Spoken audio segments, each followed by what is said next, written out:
Last week was just blank, didn't go out? It looked I'm like. not sure, I'd have to talk to Don. Okay, sure. How's everybody? Good. Thank God, indeed. How you doing, Kevin? Thank God. Busy times, writing porch bills. Oh, yeah. Anybody need chapter 24, 25? Thank you. You pass these around in case, thanks. So I think it looked like the stream last week didn't go out, so for the sake of anyone who's watching online, I'm not going to go over the end of chapter 24 because it's kind of heavy. We'll do a review of the whole short, long path at the end of this chapter, so anyone who's keeping up from a distance can follow. But let's start from the beginning of 25 because I don't think that was broadcast. We didn't do too much. All right, so we're now recapping the whole short, long path, which we said many times. The first meditation technique, the long, short path, is about generating emotions from intellectual focus in meditation. And although those emotions may not be fiery, strong emotions, if they get me to do something, that's la soto. That's the kind of emotions that cause you to do something, and they actually can elevate anything that I need in my life, anything in my soul's journey. So that pathway where we generate emotions, even if it's subtle, very, very effective in terms of adding your part to the world, so to speak. This second pathway is more really getting myself to connect and feel to this hidden love that I have, not a generated love, but a love that's already there, a love that comes from the chokhmah of my divine soul, so above any thought process, any self-image that I may have over even decades, still there, maybe dormant, but not gone. And there's a way to wake that love up to connect to the point that I can overcome any urge that is counterproductive in my life as a Reformed Jew. So any moment that I feel like I'm going to be weak and make a mistake, or I'm going to let loose and I'm going to regret it, that's where I pull this technique out of my bag of Tanya, and I say, you know what? At my core, I give it my life to not be separated from God. The thing I want most is to be connected to God. The thing I fear most is to be separated from God. And I know now I've connected the dots. Every negative commandment, I step across that line and now I've separated myself from God, just like idol worship. And I give my life up to avoid that, so why not just give up this craving? And similarly, if I have decided I want to do some practice and today I just don't feel like it or something's in the way, well, I know this is the thing my soul wants most. So how motivating is that to recognize that any mitzvah I do gives me a unity with God, any Torah study I do gives me an even higher unity with God. And so this gives me a little turbo push to get past any of these bumps that may happen in our day. So we're going to wrap up this whole set of chapters now and really cement this as an inner dialogue we can pull when we need to be at our best. So we're on page 337. Go ahead. Okay. Yes, the beginning of 25. Yeah, this then. You got it? Yeah. This then is the meaning of the verse, for this thing is very near to you, to observe the Torah and its commandments out of love and fear of God. So we're coming back to the touchstone, to the one verse that the whole Tanya is based on. Ki karov elecha hadavar meod bificha uvavcha lasoto. And all these chapters were on that one word meod, very. Okay, it's close to you. Okay, with the long short path, you can focus your mind on anything you want, and therefore you can generate any emotions, and those emotions can elevate the world around us. But very close, he says, very close. What about people who have trouble focusing? What about people who haven't learned or don't have time to learn? What about them? So that's why this path is the very close path, because the hidden love is already there. Nothing you have to create. שבכל עת ובכל שעה בידו של אדם וברשותו הוא להעביר רוח שטות והשיחה מקרבו. For at any time and moment, a person is capable of and free to rid himself of the spirit of folly, which renders him insensitive to the separation between himself and God, caused by the sin and the forgetfulness that he has a love of God, by virtue of which he desires to unite with him through the fulfillment of the mitzvot. Right, so we see it's clear what the bumps are. It's clear what the barriers are here. On the one hand, we have this spirit of folly, where we just explained, if we could see things clearly, if we really saw what was happening when I snapped at somebody in anger, or when I, just kind of, took a small item, that maybe it's not really theft, but, whatever it might be in my life, that if I could clearly see what it was, I would never do it. I would never touch it. As you said many times, it would be like if I saw a brownie and I saw someone drip cyanide on the brownie enough to kill a crowd of people, God forbid, nothing would make me eat that brownie. It's no longer a temptation. Now, if I didn't see it, I'd walk in the room, I'd see the brownie, I'd say, "Oh, that looks good." I'd start my stomach would start to water. Sorry, my mouth would water.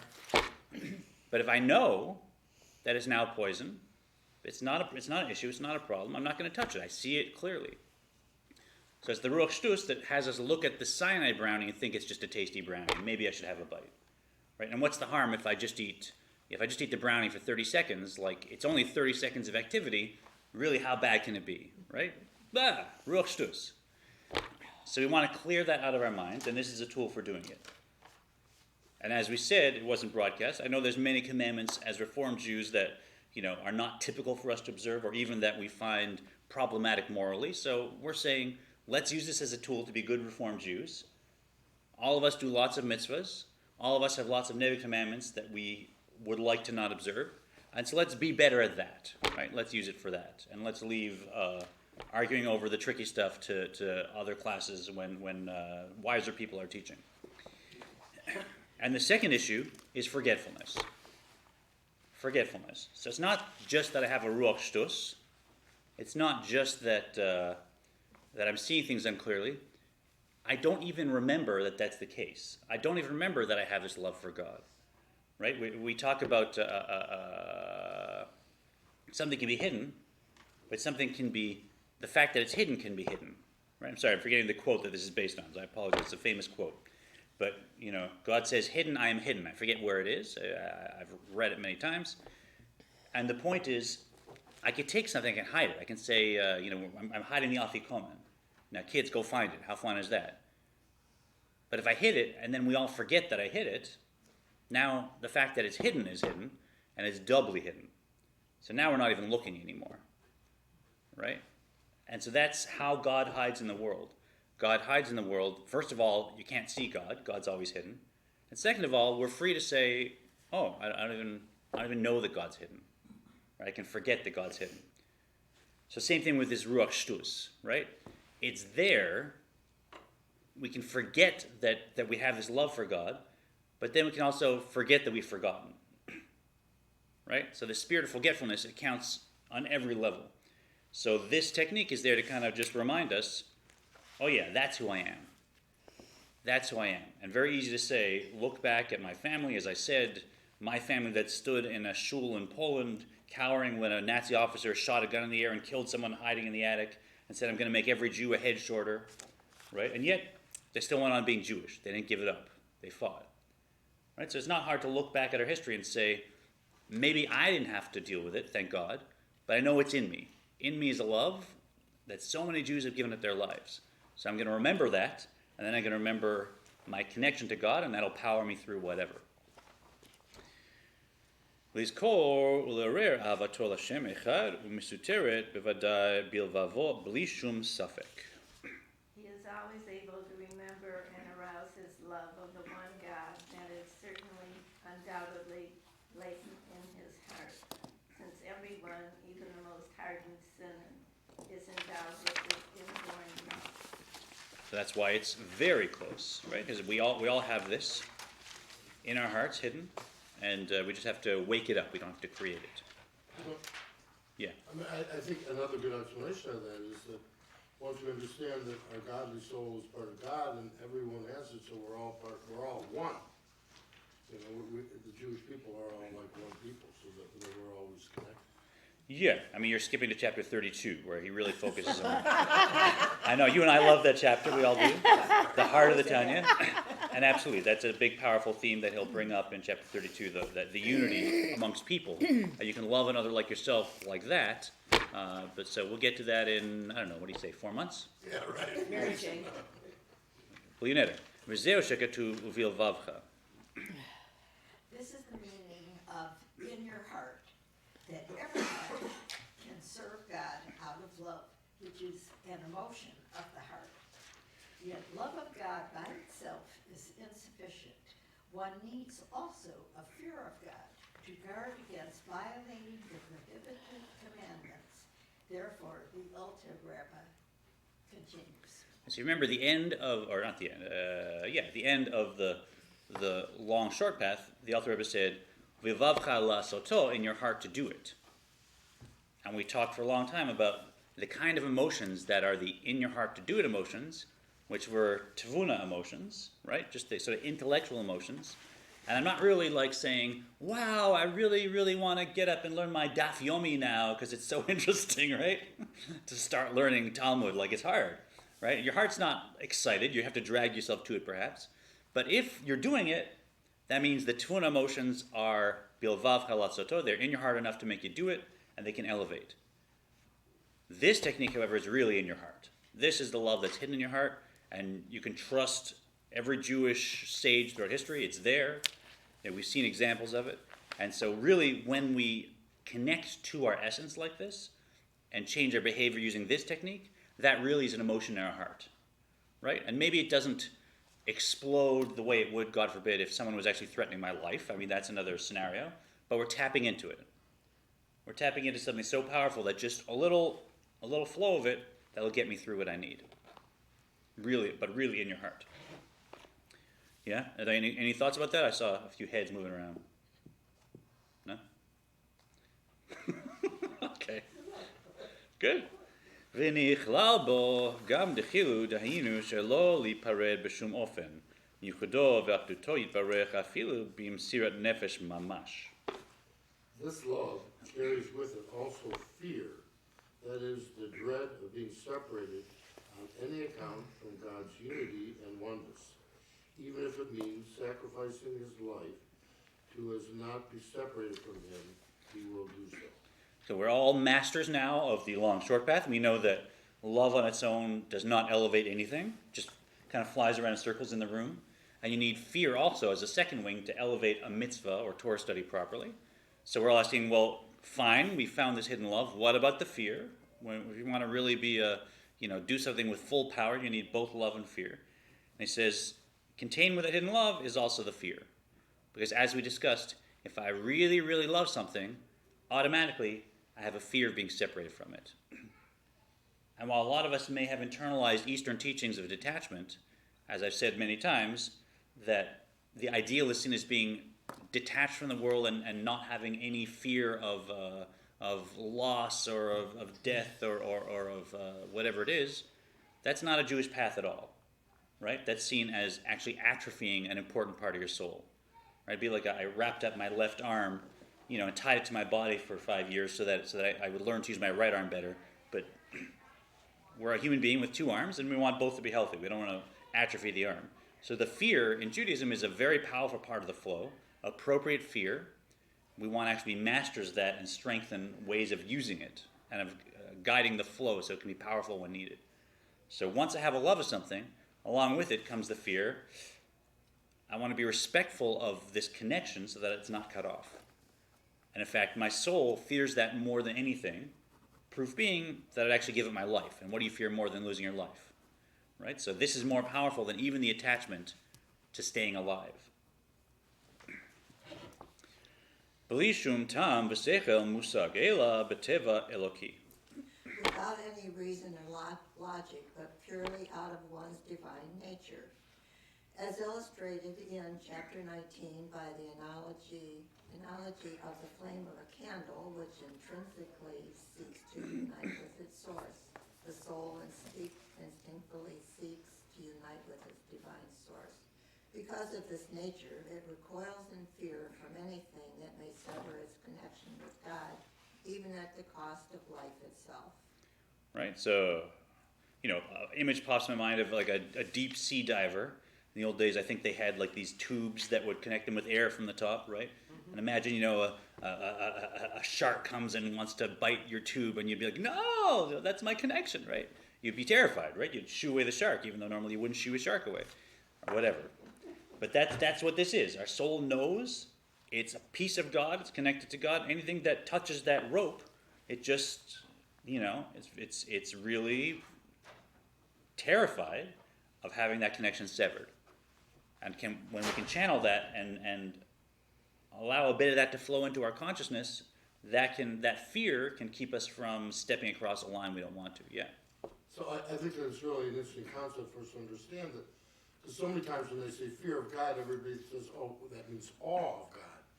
But this is real fear of not being connected to God. Yes. However, let's distinguish, okay, if you didn't hear, the comment was, a lot of times we talk about fear as this very lofty sense of awe, of respect, and how beautiful that is. And here it really is a fear of being disconnected. But that still is different, I'd say, than the lowest level of fear of punishment. What? Fear of the stick. Fear of the stick, right? So there's many levels of fear. And the lowest level of fear is really, I hope I don't have Gehenna or bad things happen, or go up and have to, be told I was a bad Jew, right? That's for little kids.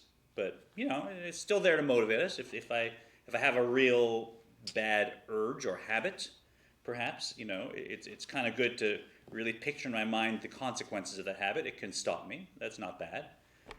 And then there's what you're talking about, a fear of being disconnected, and that's more like a child to a parent. It's coming straight out of the love. And there's also this sense of awe, which perhaps is even higher, that you have so much respect for Ein Sof that it's not a love like I want to be close. It's like whoa, And then even higher, there's a level of humility and almost shame, bullshit, where you're so unimaginably impressed, or you just recognize the difference between you and another being that you don't even want to open your mouth. You're ashamed. Right. So there's many levels we're talking about, and this fits kind of in the middle there, I think. Yeah. Where is guilt? I don't think. Guilt is a funny thing. Like that's a whole conversation, right? Because I should feel bitterness over things I did. As long as I haven't repented, I should feel real bitterness. As long as I haven't changed myself, I should feel a sense of I want to change. But guilt is like okay, I've already changed myself, and I've already done tshuva, and now it's behind me, and yet I'm still beating myself up. Guilt is typically the Yetzer Hara trying to trick me up again, right? So I know guilt is a big Jewish thing culturally, but once you've done tshuva, once you've changed your nature so that you encounter the same thing you've done differently, now you're supposed to just say, my sins are always in front of me, right, from Psalms. I always keep my sins in front of me, but it's like it's a distance in front of me. It's like it's a reminder, I'm not such a big deal. I've done these things. It's going to keep me humble. It's a reminder. Don't think that I can't wind up back there again. But it's never like I'm so guilty. Look what I did. I'm never going to get over this. But if you've accomplished all this stuff, isn't there a level of pride that you're entitled to? I don't think so. I don't know for sure. So? The question is, if you've really gotten over all this stuff, and if you've really changed yourself, and if you've gotten to the place you've done tshuva, shouldn't there be a level of pride in what you've done? And, that's a complicated question. I'm not sure I know the answer. My sense is no, because it's always, whatever level you're at, you should be focusing on what you have next to do. Right? I mean, the only pride you have... Joy. Joy. There's like... They say a Torah scholar is supposed to have, 1/60th a measure of pride? Is that what it says? Only because they don't want someone to walk over the Torah. So if you've learned enough Torah that you now represent that, you don't want someone to walk over you because they're walking over the Torah, but it shouldn't be coming from your own ego. So I don't think, But doesn't Judaism recognize that you've done all this and it's positive? Aren't you entitled to some sort of reward for it? Can't you at least pat yourself on the back once? Okay, so the question, you said two things. You said, aren't you entitled to some sort of reward? The answer is yes. And shouldn't you pat yourself on the back? I think the answer is no. Can other people around you pat you on the back? Feel free. If you see someone else that you think has really done beautifully, feel free to say, "You're amazing, look what you've done, look how you've grown." Like, you're allowed to do someone else. But for me to do to myself, or for you to do yourself, that's it's always a little dangerous path, It's your ego. You want to The stop reward them. of the mitzvah is the mitzvah Yeah, itself. so you get a reward. The reward is I did a beautiful Is the mitzvah, and mitzvah. look what I get to do. The reward is you get to Very heaven good. and you see the light shining from it. The Yeah. reward is, the you get mitzvah maybe itself. 10 minutes less in Gehenna, which is nice. But no, I've never seen that we should ever, ourselves be proud and pat ourselves on the back, within moderation. Goes to motivation too. Yeah, motivation. is to serve God, Yeah. right? Yes. So if we're serving God, it's not about us, Yes. regardless of what we're doing. Yeah. So you advance, and it's like, okay, now how do I serve God next? And that being said, it's not the biggest issue you raise. I mean, I think we all have felt satisfaction at overcoming something, and being a better person, looking back and seeing, like, there certainly is like a joy in seeing spiritual growth. So, Are we entitled to feel satisfaction by doing it? yeah. I mean, like I said, We're getting close to pride.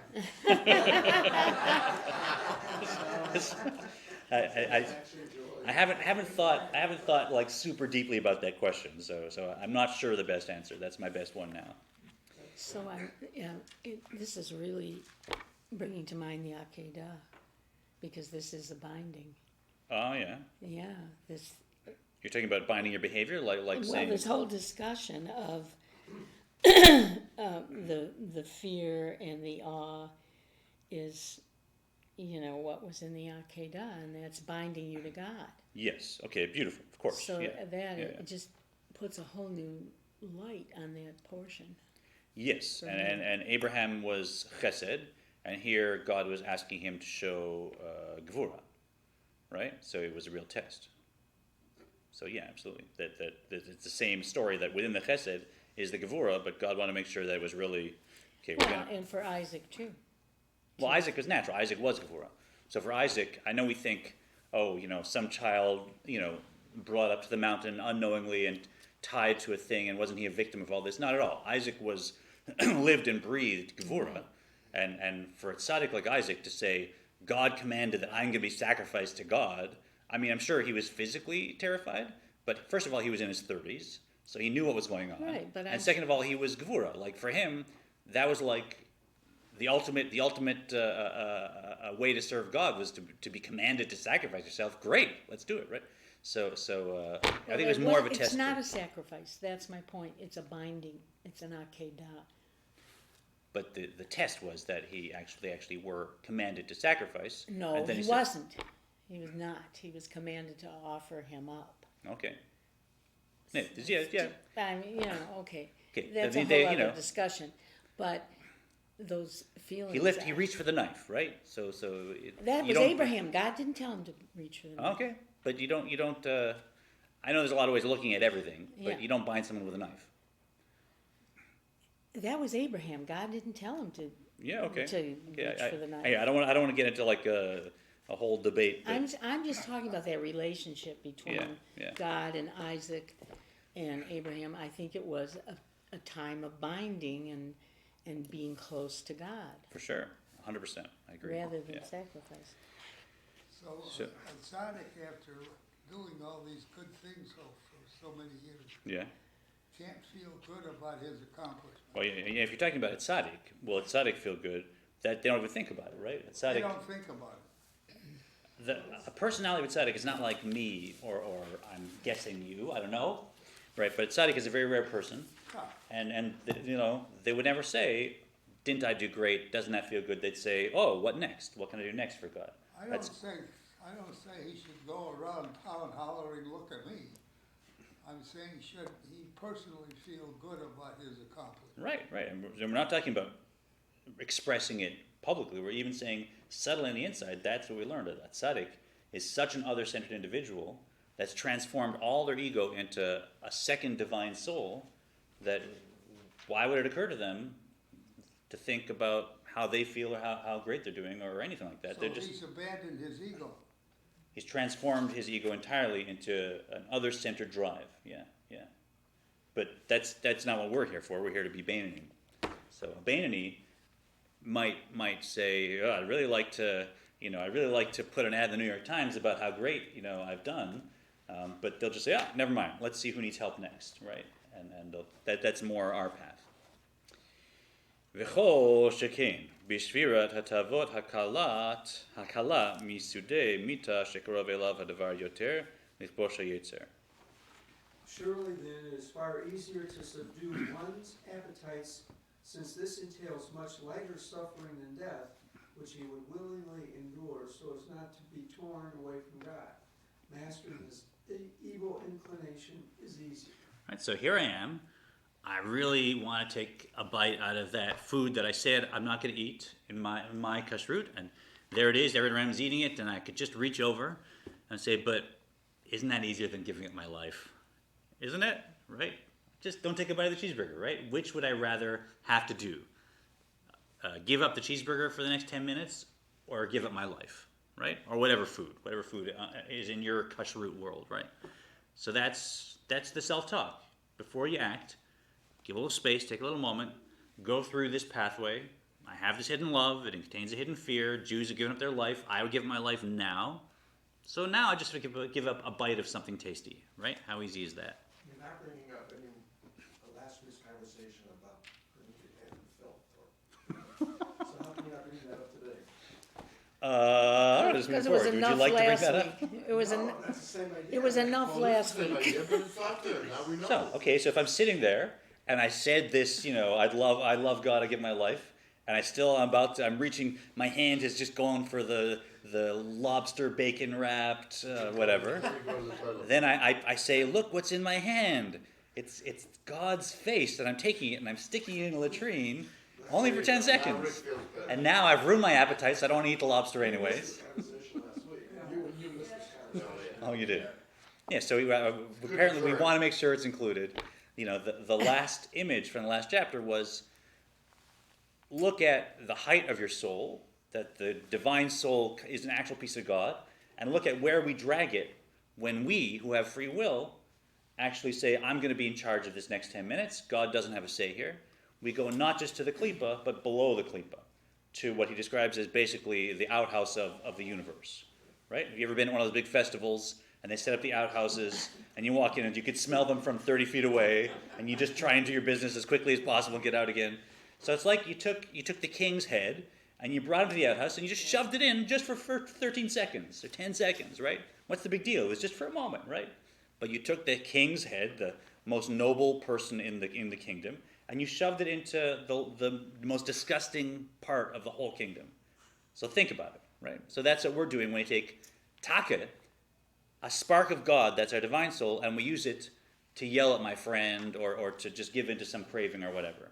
Right? I say, no, I know God said I should do this, but I'm now in charge, I'm doing that. And so that is a very powerful image that, if we have as a lens in our pocket, we can use to guide our behavior very effectively, for sure. Feel better now? Much. Good. Thanks, Greg. Twice. No one should miss that. Important that. Mwah. Gotta make sure everybody gets it. And b'vchinat surmera. Both. Both in the category of turning away from evil and the category of doing good, i.e. refraining from sin and observing the positive commandments respectively. Right, and if I'm living in a very frum community and we really live our whole lives basically by the Shulchan Aruch, maybe I'm going to say, yeah, but what about all the little rabbinic things? Surely those aren't as stringent. So for that person, afilu me'avera kala shel divrei sofrim shelo lavor al ritzono yiparech me'achar shenifrad bo miyichudo v'achduto k'mosh be'avodah zara mamash bishat maseh. To be specific, even when it concerns a minor rabbinic prohibition, one can easily master his evil inclination so as to not transgress God's will. Since at the time that he does the forbidden act, he thereby becomes separated from God's unity, just as much as though actual idolatry, as explained in the previous chapter. So we connected those dots, right? God's will is God's will. We think there's big things and small things, but the whole universe doesn't exist. So the difference between big and small is irrelevant. It's just Ratzon Elyon. It's just the highest aspect of the sefirot within Atzilus, so call it. And when you decide my will instead of that will, boom, it's done. You're now separated. So it doesn't matter even if it's just a little detail. It's all. You're stepping out of the whole package.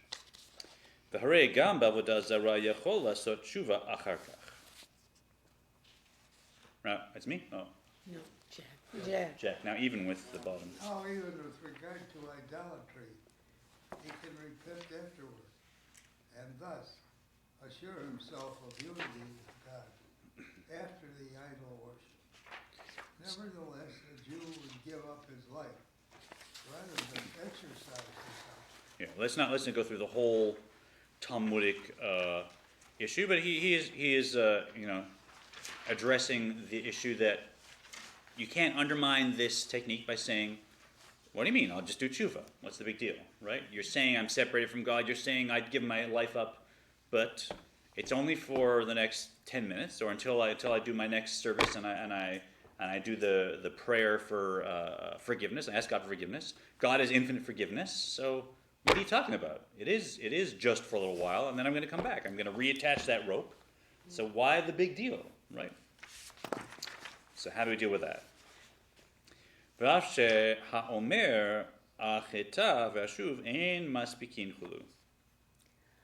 the Talmud states that he who says, I will sin and repent, is not given an opportunity to do so.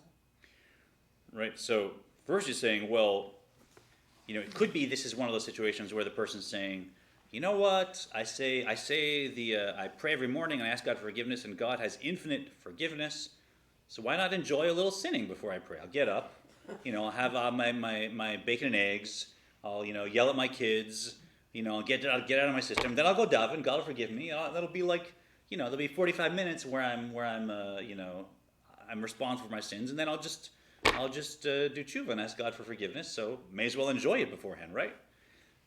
So the Talmud does say, if someone has that logic and it causes them to behave that way, they're not given the opportunity to repent. They're not given the opportunity to repent. But it doesn't mean that repentance is impossible. This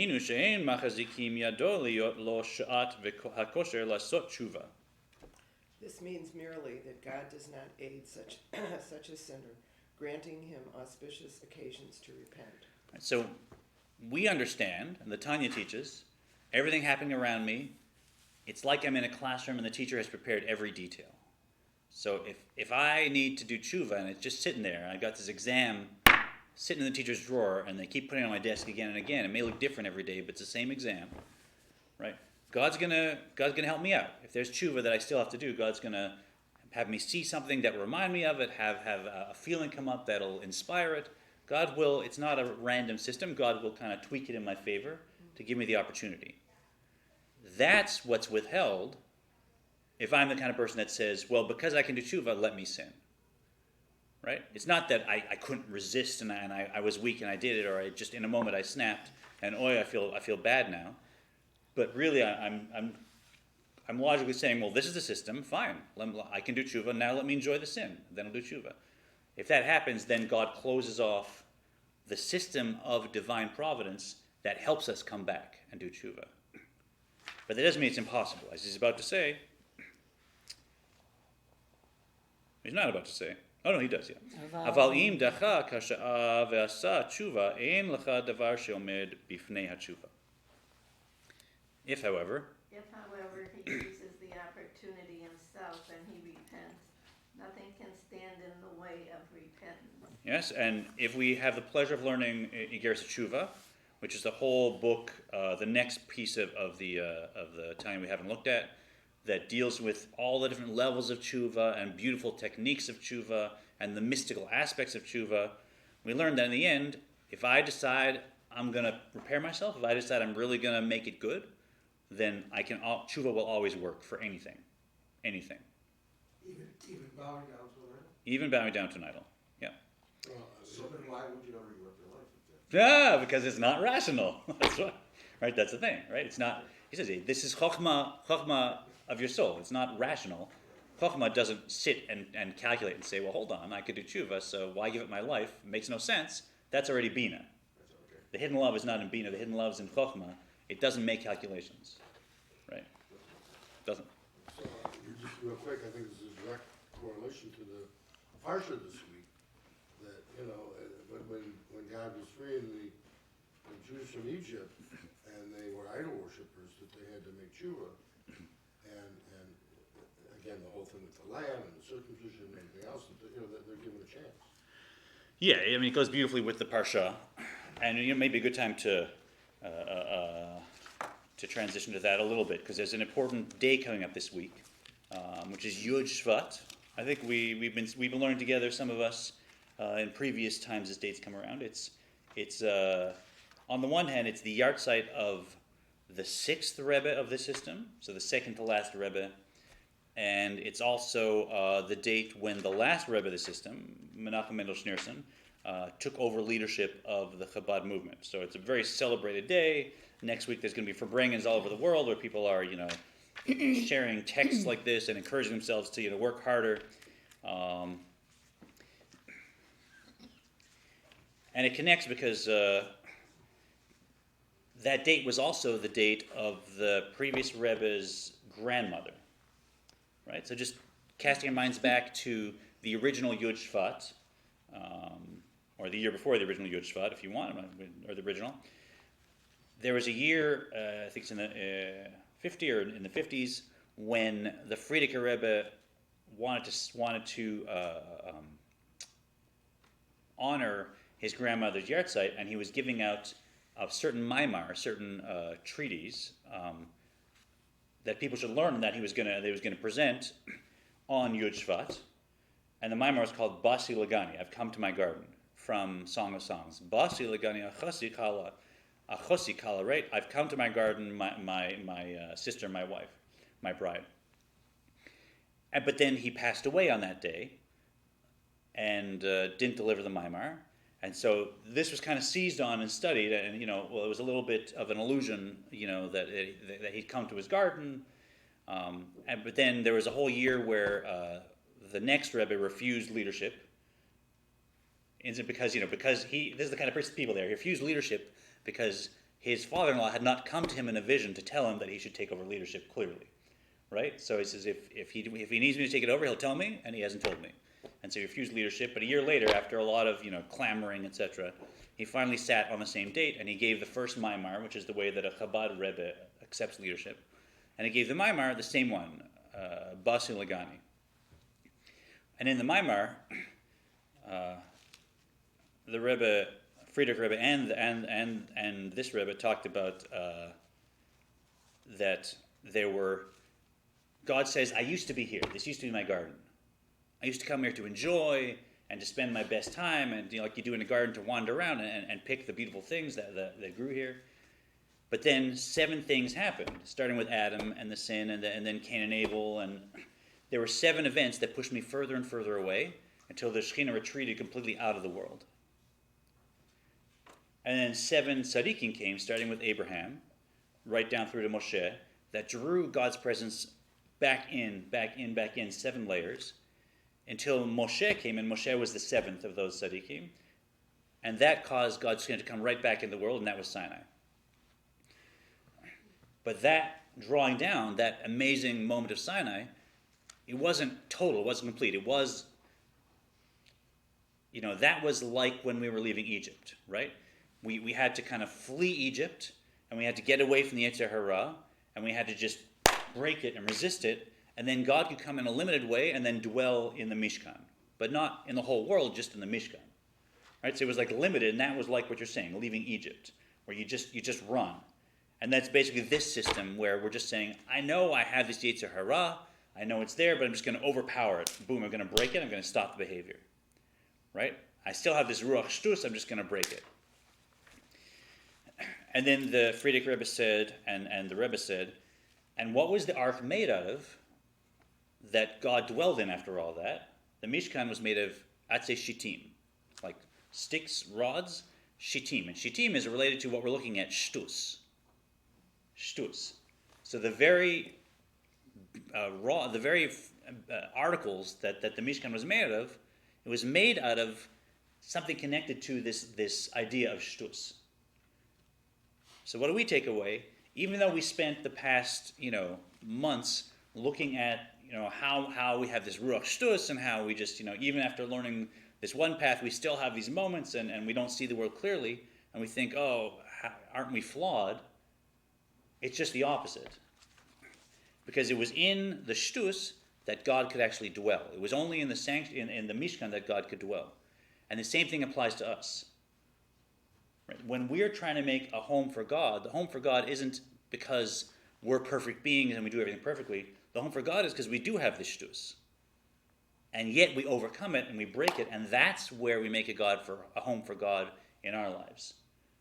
So much so, this is also from the Maimar, that when God wanted to give the Torah, the angels came to God and said, "We want the Torah. Let's those Jews don't deserve it. Look at how they live. Look at what they do. They're full of shtus." And God said no, or Moshe said, God said, "No, you can't have the Torah because you guys don't have a Yetzer Hara. It's not for you. You can't do anything with it. You're not going to make a home for me because you just follow my will automatically. I need Jews with Yetzer, I don't know what the plural is, Yetzer Hara, with evil inclinations, who they'll want to do the wrong thing. They'll wake up and they'll want to be lazy. Someone will say something, they'll want to yell back, and when they overcome it, using this technique or any other, that's when I'm going to have a home in their hearts and in the world. And that's also collective. Each one of us ourselves, and then here at Temple, as a whole community, and in the whole world. When each one of us does this, it's our collective shtus that makes a collective home for God. And let's not forget that Reform Judaism has always believed in a Messianic era. So we can back and forth, and the rabbis can back and forth about is there a figure or not. Oh well.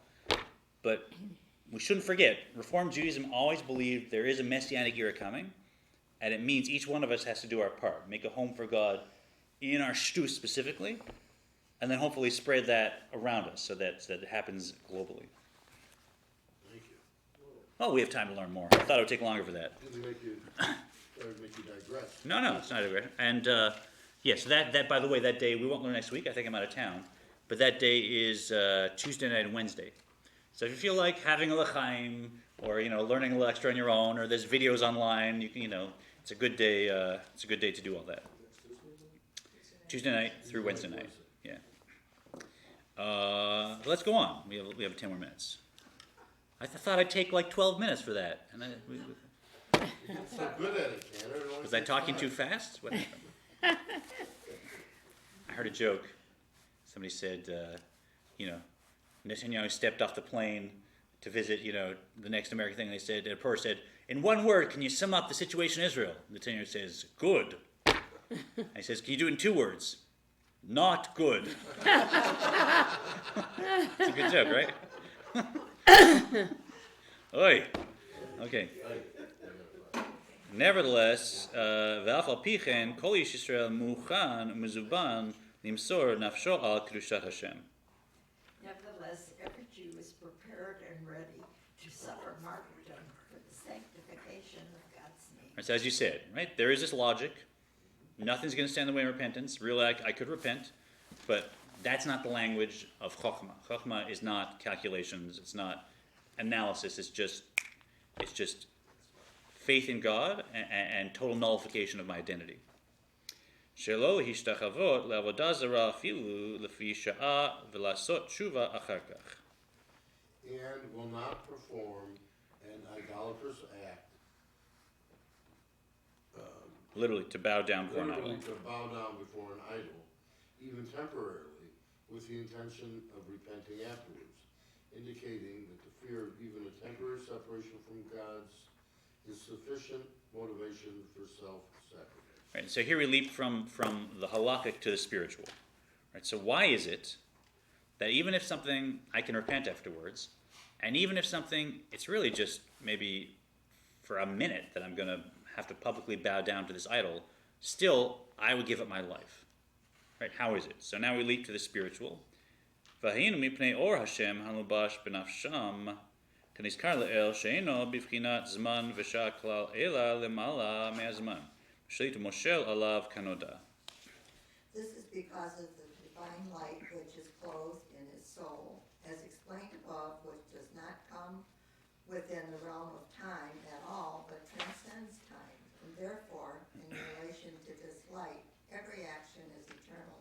Furthermore, as is known, this divine light rules and dominates time. Not only is it governed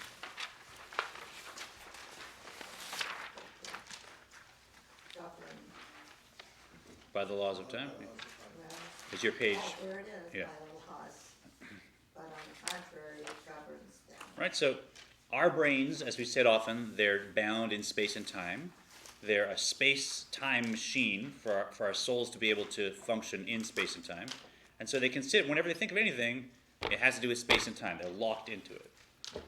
And now my space and time brain is trying to think about chokhmah of my divine soul, which has nothing to do with space and time. That's an actual spark of God, an actual piece of God, and God creates time.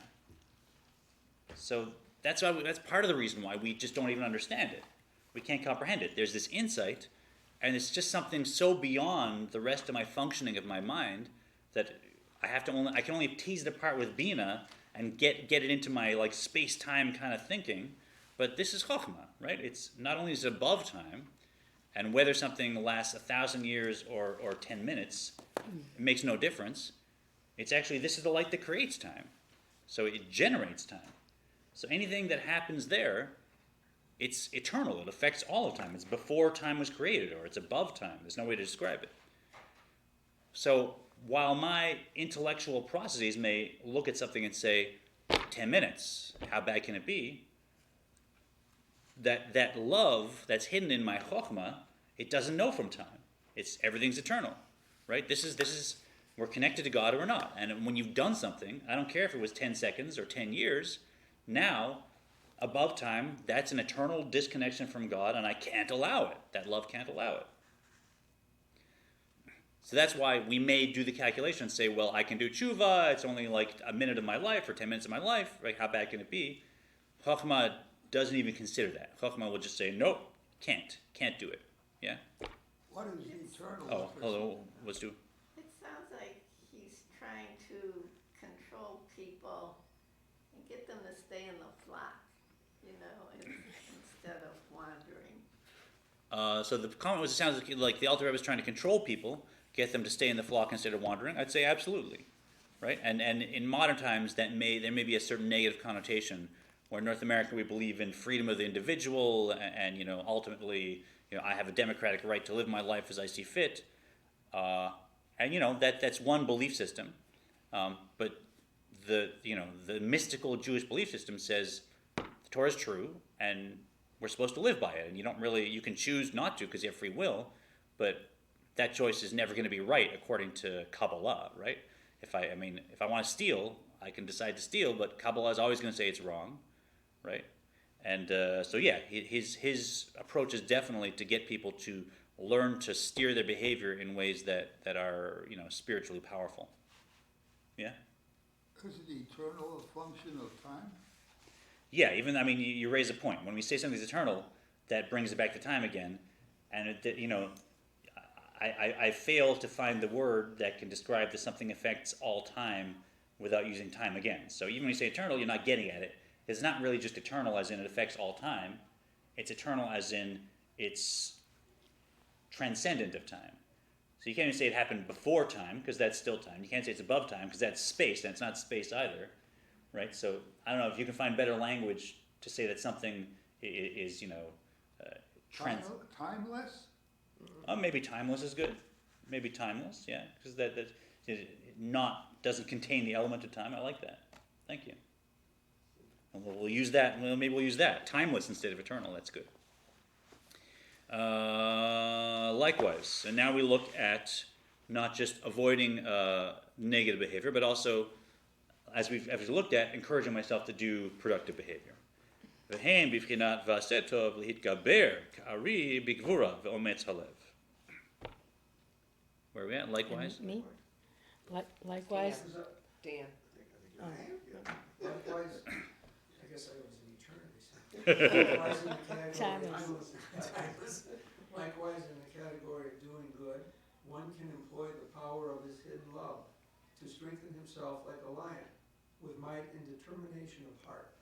נגד היצר המכביד את גופו ומפיל עליו עצלה מבחינת יסוד העפר שבנפש הבעמית.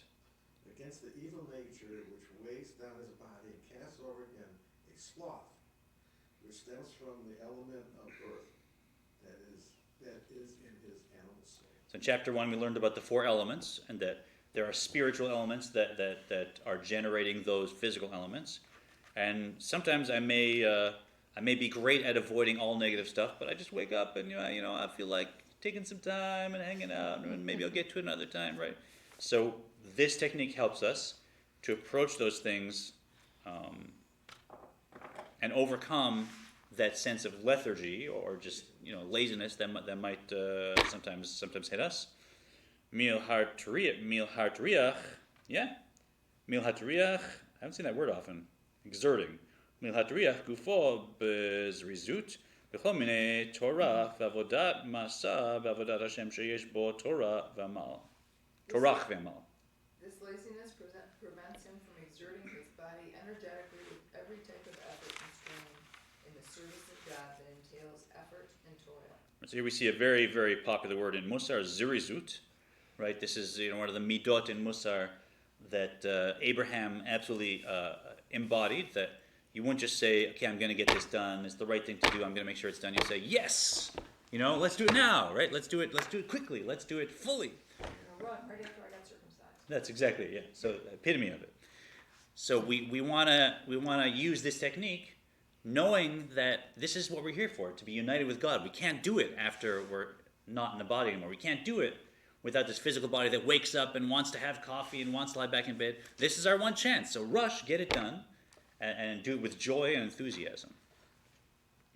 For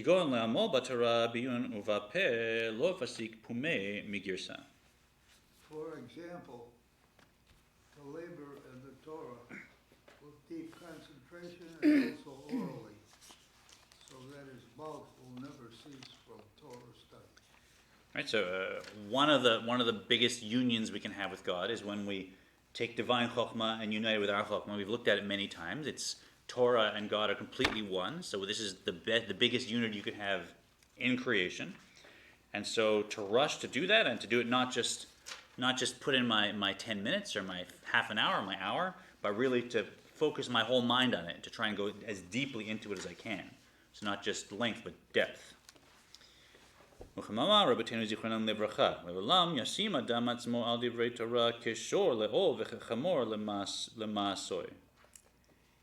our sages have said, a man should always submit to the words of Torah like the ox to the yoke and the donkey to the load. And those two in Hasidus are different qualities, right? What does an ox do when it's plowing ground? What kind of work is that?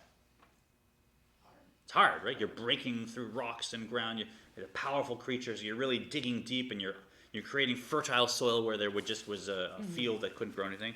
That's the hard work of going deep into a subject, and you know what that's like. And you sit and you're like, I don't know this, but I'm gonna, and you really focus. And then a donkey, like us, but I think we do that here. And a donkey, what does a donkey do? Carries, right? So you have one load, same load, and how far does a donkey go? As far as necessary, right? You can go across, from town to town. So a donkey is like a lot, is like constant commitment, always walking, always carrying. It's long schleps, but you have one load. It's the same load the whole time. It's not like it's going deeper. A donkey represents commitment over time. So both of these, we want to sit and have regular times when we learn and grow, but we also don't want to just, I'm so tired, okay, I'm going to put in my half hour, okay, I'm done. But rather, make sure there's times when we're going deep like an ox.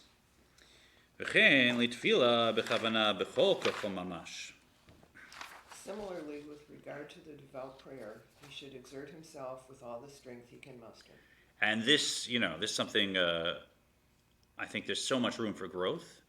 And, obviously, as a cantor, this is very much, what Neil and I are about, is that, when we get together to pray, yes, it may be beautiful music, yes, wonderful people, yes, great brownies, yes, beautiful sermons, but, there's something you can go into. There's a connection to God, and you can really have feelings and a connection and cry out and ask for things, and it can be as much a relationship when you're praying as any relationship that exists. And v'chen be'avodat Hashem shehi b'davar shebamamon kmo avodat hatzedakah. So too with regard to serving God in monetary matters, such as the duty of charity. And there again, we do amazing things here. There's very, very generous people that create huge lights of tzedakah temple, but also some people that give in ways that are just as meaningful because it's hard for them, right? Because it's hard, and yet they still give, and we see it all over our community. So all these things create tremendous value and meaning, and this is a technique to get ourselves to do those fully with alacrity, with zirizut. Let's take a few moments to just do a quick meditation to close our class.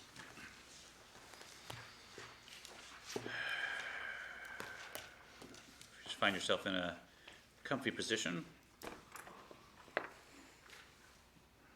Let you begin the cycle of breathing. 4 in, 4 holding, 4 out, and 4 holding. And in. Holding. 2, 3, 4, and out. Holding. 2, 3. Continue that pattern.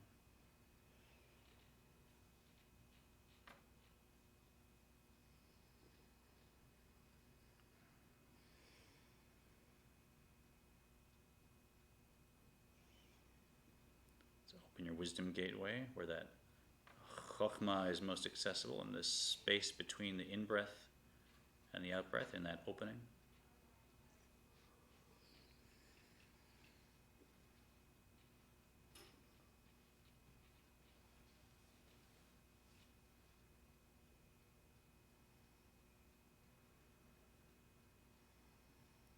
And if you happen to have a prayer practice this morning, call to mind when you prayed the Shema. Let's see that word in our wisdom gateway. Shin mem ayin, se'u marom enechem, lift up your eyes. 3 letters encouraging us to keep this perspective of chokhmah throughout the day.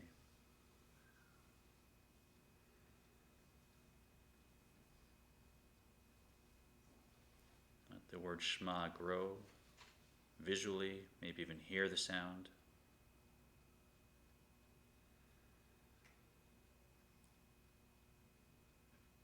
Let that sense,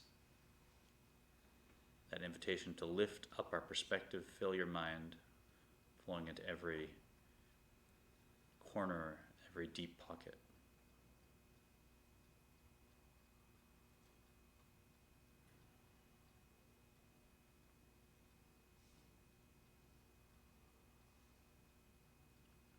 Perhaps let this be a touchstone for your day. If you hit a bump or you hit a moment where you think you're going to behave in a way you wouldn't, just bring yourself back to the impression of this moment and remember the love hidden within your consciousness.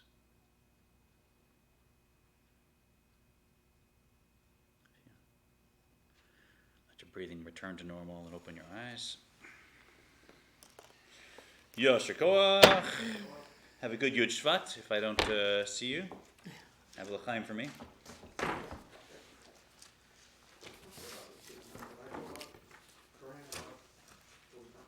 Oh, we haven't yet. We haven't. I wanna speak to the rabbis that will be involved and make sure they get their say before we. Do we have class Oh, next you doing week? something else? That's what he just said. Talking about the chocolate and thing that evening. Yeah. So, And then I'm away. well, they're gonna. We want them to come to each one and give a drush, a different one. So, I don't want to just like plan. I want to make sure they have a look and are good with what we're doing. Good stuff, everybody. Thank you, Jack. That was a timeless comment.